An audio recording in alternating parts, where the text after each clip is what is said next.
بسم اللہ الرحمن الرحیم۔ السلام علیکم، آپ دیکھ رہے ہیں الف نیوز اور میں ہوں آپ کے ساتھ ماجد علی۔ شامل کرتے ہیں پاکستان اور دنیا بھر سے online headlines. Iran کے جوہری پروگرام پر محدود حملہ کرنے کا امکان ابھی بھی موجود ہے۔ اسرائیلی عہدیدار، ایک اسرائیلی اہلکار اور دو باخبر ذرائع نے بتایا ہے کہ اسرائیل نے آئندہ مہینوں میں ایرانی جوہری تنصیبات پر حملے کا امکان مسترد نہیں کیا ہے۔ حالانکہ امریکی صدر ڈونلڈ ٹرمپ نے اسرائیلی وزیر اعظم نیتن یاہو کو آگاہ کیا تھا کہ امریکہ فی الحال ایسے اقدامات کی حمایت کے لیے تیار نہیں ہے۔ اسرائیلی حکام نے تہران کو جوہری ہتھیار حاصل کرنے سے روکنے کا عہد کیا ہے اور نیتن یاہو کا اصرار ہے کہ ایران کے ساتھ کسی بھی قسم کے مذاکرات کے نتیجے میں اس کا جوہری پروگرام مکمل طور پر ختم ہونا چاہیے۔ عمان کی ثالثی میں امریکہ اور ایران کے درمیان ابتدائی جوہری مذاکرات کا دوسرے دور کا آغاز ہو چکا ہے۔ تجارتی جنگ شدت اختیار کر گئی۔ امریکہ نے چینی بحری جہازوں پر بھی فیس عائد کر دی۔ امریکہ اور چین کے درمیان تجارتی جنگ شدت اختیار کر گئی ہے۔ امریکہ نے چینی بحری جہازوں پر بھی فیس عائد کر دی۔ برطانوی خبررساں ادارے کی رپورٹ کے مطابق امریکہ نے چینی بحری صنعت کے غلبے کو چیلنج کرنے اور ملک میں جہاز سازی کے شعبے کو دوبارہ زندہ کرنے کے لیے امریکی بندرگاہوں پر آنے والے چینی بحری جہازوں پر فیس عائد کرنے کا اعلان کر دیا۔ جوہری معاہدہ، ایران اور امریکہ کے درمیان مذاکرات کا دوسرا دور۔ ایران اور امریکہ کے درمیان جوہری معاہدے پر مذاکرات کے دوسرے دور کا آغاز ہو گیا۔ ایران نے امریکہ سے جوہری مذاکرات پر مشروط رضامندی ظاہر کر دی ہے۔ ایرانی وزارت خارجہ عباس اراغچی کا کہنا تھا کہ اگر امریکہ حقیقت پسندی کا مظاہرہ کرے تو جوہری معاہدہ ہو سکتا ہے۔ امریکہ کو غیر حقیقی مطالبات سے گریز کرنا ہوگا۔ ان کا مزید کہنا تھا کہ عمان مذاکرات کے بعد ایران امریکہ کو سنجیدہ محسوس کر رہا ہے۔ ہم ایران اور امریکہ کے درمیان ہونے والے بلاواسطہ مذاکرات کا خیر مقدم کرتے ہیں۔ روس، ایران اور امریکہ کے درمیان بلاواسطہ مذاکرات کے پہلے راؤنڈ کے بارے میں پوچھے گئے سوال کے جواب میں دمتری پیسکوف نے کہا ہے کہ ہم باہمی مفادات اور باہمی اعتراف کے اصولوں پر مبنی مذاکرات جاری رکھنے کے حق میں ہیں۔ دمتری پیسکوف نے کہا کہ ہم سمجھتے ہیں کہ ایران کے ایٹمی پروگرام اور ایٹمی معاہدے سے متعلق تمام امور کو سیاسی اور سفارتی ذرائع سے حل کیا جانا چاہیے۔ حوثیوں نے اسرائیل اور امریکی طیارہ بردار بحری جہازوں پر حملے کرنے کا اعلان کر دیا۔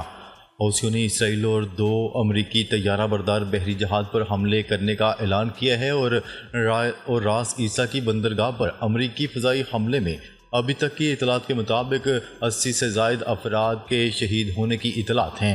بعض صہیونی گروپ نے امریکہ اور اسرائیل کے مزید اہداف پر حملے کرنے کا عزم ظاہر کیا ہے۔ عرب نشریاتی ادارے کی رپورٹ کے مطابق حوثی فوج کے ترجمان یحییٰ ساری نے سینا میں ایک مظاہرے کے دوران ایک تقریر میں کہا کہ انہوں نے ایک بیلسٹک میزائل سے تل ابیب کے بن گوریون ہوائی اڈے کے آس پاس میں ایک فوجی ہدف کو نشانہ بنایا ہے۔ انہوں نے کہا ہے کہ امریکی طیارہ بردار بحری جہاز ٹرومین اور ونسن اور بحیرہ احمر میں ان سے منسلک لڑاکا طیارے کو متعدد میزائلوں اور ڈرون سے نشانہ بناتے ہوئے دوہرا فوجی آپریشن کیا گیا ہے۔ غزہ میں بچوں کو ایک وقت کا کھانا بھی نہیں مل رہا۔ اسرائیل کی جانب سے کئی ہفتوں سے غزہ کی ناکہ بندی کے باعث امداد بند کی گئی ہے، جس سے بھوک اور قحط سے بچے بری طرح متاثر ہو رہے ہیں۔ امدادی گروپ کا کہنا ہے کہ غزہ میں بڑوں کے ساتھ بچوں کو بھی کھانے کے لیے کچھ نہیں مل رہا اور اسرائیلی بمباری اور ناکہ بندی کی وجہ سے تقریباً 95% امدادی خدمات معطل ہیں۔ اسرائیل کے محاصرے کی وجہ سے بچوں کو ایک دن میں ایک وقت کا کھانا بھی نہیں مل رہا، جبکہ اسرائیلی ناکہ بندی کی وجہ سے غزہ میں انسانی امداد کا نظام بری طرح تباہ ہو چکا ہے۔ ہزاروں یہودی آبادکاروں کی مسجد اقصی پر چڑھائی۔ ہزاروں یہودی آبادکاروں نے اسرائیلی سیکیورٹی اداروں کی مدد سے مسجد اقصی پر چڑھائی کر دی اور اس دوران فلسطینی مسلمانوں کو بھی داخلے سے روک دیا۔ عرب میڈیا کی رپورٹ کے مطابق گزشتہ روز ہزاروں یہودی آبادکاروں نے اسرائیلی سیکیورٹی اداروں کی مدد سے مسجد اقصی پر چڑھائی کر دی۔ اس دوران فلسطینی مسلمانوں کو مسجد میں داخل ہونے سے بھی روک دیا گیا۔ رپورٹ کے مطابق یہودی آباد کاروں کی یہ بہت بڑی تعداد اپنے مذہبی تہوار کی چھٹیوں سے فائدہ اٹھاتے ہوئے مسجد اقصی میں گھسنے کی منصوبہ بندی کر کے آئی تھی۔ روس اور یوکرین کے درمیان جنگی قیدیوں اور لاشوں کا تبادلہ۔ روس اور یوکرین کے درمیان جنگی قیدیوں اور لاشوں کا تبادلہ کیا گیا ہے اور روس نے یوکرین کو 909 فوجیوں کی لاشیں بھی بھیج دی ہیں۔ غیر ملکی خبرساں ادارے کی رپورٹ کے مطابق روس اور یوکرین کے درمیان تقریباً 3.5 سال سے جاری جنگ کے دوران فریقین کے درمیان ایک بار پھر جنگی قیدیوں لاشوں کا تبادلہ کیا گیا ہے اور روس نے یوکرین کو 909 فوجیوں کی لاشیں پہنچا دیں۔ رپورٹ کے مطابق یوکرین نے روس کی جانب سے 909 فوجیوں کی لاشیں موصول ہونے کی تصدیق کر دی ہے۔ دوسری جانب یوکرین نے بھی روس کو 43 فوجیوں کی لاشیں حوالے کی ہیں۔ یوکرینی فوج نے بتایا ہے کہ روسی افواج نے ہفتے کے دن بڑے پیمانے پر فضائی حملے کیے ہیں۔ بتایا گیا ہے کہ 8 میزائل اور 87 ڈرون حملے کیے گئے۔ ان حملوں کے نتیجے میں یوکرین کے 5 ریجن متاثر ہوئے۔ ان میں جنوبی، شمال مشرقی اور مغربی یوکرینی علاقوں کو نقصان ہوا ہے۔ یوکرینی فوج کے مطابق ان تازہ روسی کارروائیوں میں زیادہ مالی نقصان ہوا ہے۔ یوکرینی ایئر ڈیفنس یونٹ نے 33 ڈرون طیاروں کو ہوا میں ہی مار گرایا، جبکہ بغیر پائلٹ کے 36 ڈرونز کو الیکٹرونک وارفیئر ٹیکنالوجی کی مدد سے ری ڈائریکٹ کر دیا گیا۔ امریکہ نے شام پر پابندیوں میں کمی کرنے کا عندیہ دے دیا۔ ڈونلڈ ٹرمپ کسی بھی وقت پابندیوں میں کمی کا اعلان کر سکتے ہیں۔ شام کے شمال مشرقی علاقے سے امریکی فوج کا انخلا جاری رہا۔ امریکی میڈیا کے مطابق امریکہ شام میں 8 ہوائی اڈوں میں سے 3 کو بند کرنے جا رہا ہے۔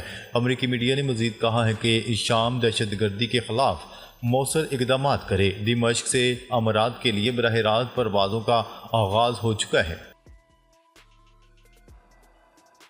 افریقی ملک کانگو میں کشتی میں آگ لگنے کے واقعے میں ہلاکتیں 148 ہو گئیں۔ غیر ملکی خبرساں ادارے کی رپورٹ کے مطابق کانگو حکام نے کہا ہے کہ کشتی ڈوبنے سے سینکڑوں افراد اب بھی لاپتہ ہیں۔ حکام کا کہنا ہے کہ منگل کے روز لکڑی کی بنی کشتی آگ لگنے کے بعد دریائے کانگو میں ڈوب گئی تھی۔ غیر ملکی میڈیا کی رپورٹ کے مطابق کشتی کو حادثہ اس وقت پیش آیا جب مندوکا قصبے کے قریب تقریباً 500 مسافروں کو لے جانے والی لکڑی کی کشتی میں آگ بھڑک اٹھی۔ میڈیا رپورٹس کے مطابق کشتی میں آگ اس وقت لگی جب ایک خاتون کھانا پکا رہی تھی۔ آگ نے دیکھتے ہی دیکھتے پوری کشتی کو اپنی لپیٹ میں لے لیا۔ اسحاق ڈار کی افغان وزیر اعظم اور وزیر خارجہ سے ملاقات۔ سیکیورٹی اور ٹرانزٹ ٹریڈ پر تبادلہ خیال۔ کابل میں پاک افغان مذاکرات کے دوران وزیر خارجہ اسحاق ڈار نے افغانستان کے عبوری وزیر اعظم ملا محمد حسن اخوند زادہ اور افغان ہم منصب امیر خان متقی سے ملاقات کی، جس میں سیکیورٹی سمیت دیگر دو طرفہ امور پر تفصیلی تبادلہ خیال کیا گیا۔ ترجمان دفتر خارجہ کا کہنا تھا کہ نائب وزیر اعظم اسحاق ڈار نے افغان عبوری وزیر اعظم ملا محمد حسن اخوند زادہ سے ملاقات کی، جس میں سیکیورٹی، تجارت، ٹرانزٹ تعاون پر تبادلہ خیال کیا گیا۔ امریکی ویزا کے لیے سوشل میڈیا اکاؤنٹس چیک ہوں گے۔ امریکہ غزہ میں وقت گزارنے والے ویزا درخواست گزاروں کے سوشل میڈیا کی اسکریننگ کرے گا۔ خبرساں ادارے کی رپورٹ کے مطابق روئٹر کی طرف سے دیکھی جانے والی ایک اندرونی کیبل کے مطابق امریکی وزیر خارجہ مارکو روبیو نے محکمہ خارجہ کو حکم دیا کہ وہ امریکی ویزوں کے لیے غیر ملکی درخواست گزاروں کے سوشل میڈیا اکاؤنٹس کا جائزہ لے جنہوں نے گزشتہ 18 سالوں میں غزہ کی پٹی کا دورہ کیا ہے۔ فلسطینی صدر محمود عباس 16 سال بعد شام پہنچ گئے۔ عرب میڈیا کی رپورٹ کے مطابق فلسطینی صدر جب شامی دارالحکومت دمشق پہنچے تو شامی صدر احمد الشرع نے پیپلز پیلس کے دروازے پر ان کا استقبال کیا۔ فلسطینی صدر سرخ قالین پر چل کر محل میں داخل ہوئے۔ فلسطینی صدر محمود عباس ان عالمی رہنماؤں میں سے ایک ہیں جنہوں نے موجودہ شامی صدر احمد الشرع کو صدارت سنبھالنے کے بعد مبارکباد کا پیغام بھیجا تھا۔ عالمی مارکیٹ میں تیل کی قیمتوں میں اضافہ ہو گیا۔ امریکہ کی طرف سے چین پر نئی امریکی پابندیوں کے بعد عالمی منڈیوں میں تیل کی فراہمی متاثر ہونے کا خدشہ پیدا ہو گیا ہے۔ اسی وجہ سے عالمی مارکیٹ میں تیل کی قیمتوں میں مزید 3% سے زیادہ اضافہ ہو گیا۔ امریکی خام تیل کی قیمت $2 اضافے کے بعد $64.45 فی بیرل تک پہنچ گئی ہے۔ کراچی میں 20 سے 23 اپریل تک ہیٹ ویو کا امکان۔